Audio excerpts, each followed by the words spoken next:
Hey everyone, this is Dr. Schilling from Secoya Health, and today we're going to bring you a quick video on how to do a home screen for peripheral neuropathy. Now some of you might be dealing with some of these symptoms or might just be curious if you are. So we're going to give you some easy tools to use at home to be able to help you determine whether you have some symptoms of neuropathy before you go get screened by someone.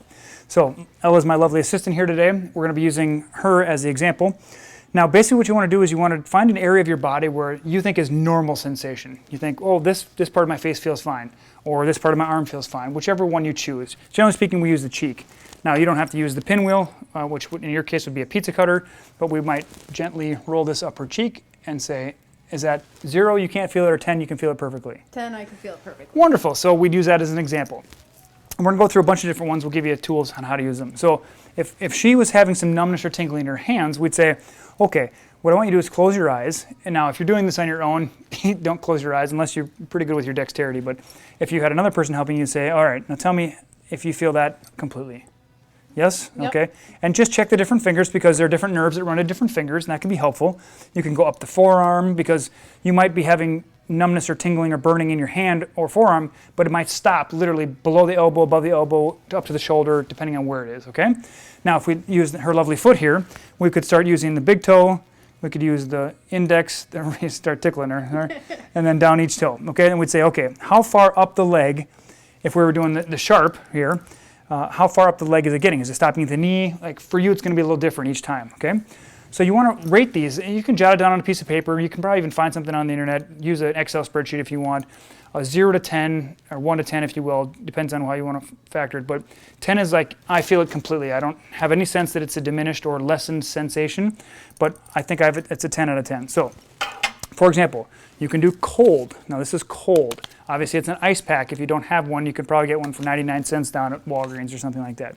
But you want to say, okay, do I feel this 100%? Like if I touch her hand and say, okay, she might have neuropathy in her hand. She might not be able to feel that. Right. She might be able to feel cool in her, or cold in her big toe, but not her outside edge of her foot. Remember, there's different nerves that run to different parts of your body. So this is your cold, okay? A cool sensation might be something metal, okay? Metal conducts heat very well, but it also will lose energy fast or lose heat fast. So we would use that as cool. So we'd say, okay, are you sensing cool versus cold? That's a good way to determine any changes in sensation. Now, of course, you have the hot.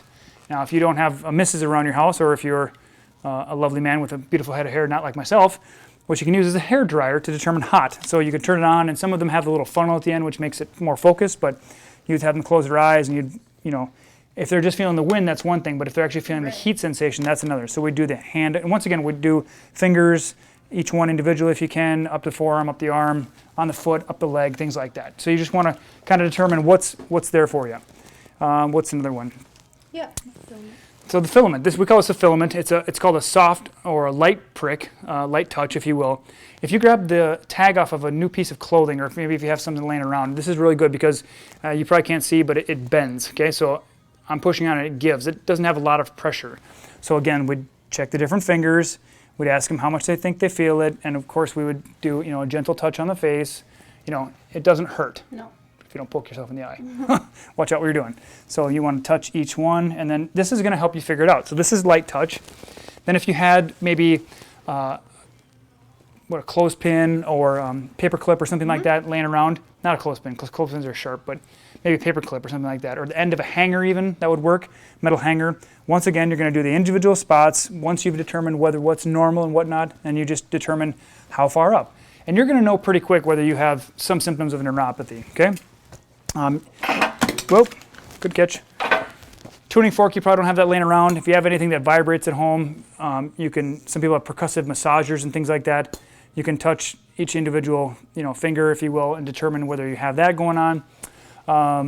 What else? Is there anything else that would be helpful for them to check? Be aware too if it's more sensitive than Absolutely. it was on your face. Yep. Sometimes you can have a hypoesthesia, which means your brain is like affected by it more strongly. So either it's dull or it can be like, ooh, ow, that really hurts. Right. That's also a sign of neuropathy. It doesn't have to be just numbness, tingling, or burning. It can also be a really sharp reaction to something that wouldn't normally be sharp, okay? So just use this as a general tool so you can get some information about how your body's working before you ever go into any clinic or anything like that. If we can be of any service, let us know. We're happy to guide you through that process. Heidi, our nurse practitioner, is great with that. So we hope this has been beneficial, and have a great rest of your day.